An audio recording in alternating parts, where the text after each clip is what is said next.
இத்தனை வருஷமா நான் அழுத அழுகைக்கெல்லாம் பரிகாரம் பண்ற மாதிரி சாமி எனக்கு ஈடு செய்ய முடியாத ரொம்ப பெரிய சந்தோஷத்தை எனக்கு கொடுத்துருச்சு. என்னது? என்னக்கா சொல்ற? சின்னத்தானுக்கும் எனக்கும் நடந்த கல்யாணம் சின்னத்தானோட விருப்பத்தோடவும் சம்மந்தத்தோடவும் நடந்த கல்யாணம் இல்ல. ஆமா. மணமேடையில வச்சு மாமா சொன்னதுக்காக அவர் வார்த்தையை மீறாம வேற வழியே இல்லாம என் கழுத்துல சின்னத்தான் தாலி கட்டியிருக்காரு. அவருக்கு என்ன பிடிக்கலன்னு தான் நான் நினைச்சிட்டு இருந்தேன். நினைக்கிறது என்ன, அதான உண்மை? இல்ல மீனா, அது உண்மை இல்ல.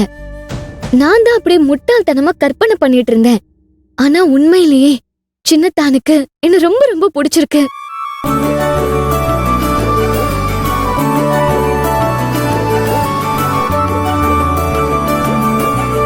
என் மனசுல சின்னத்தா இருக்கிற மாதிரி அவரு மனசுல நான் தான் இருக்கேன். அக்கா, நீ சொல்றத கேட்டாலே எனக்கு ரொம்ப சந்தோஷமா இருக்கு.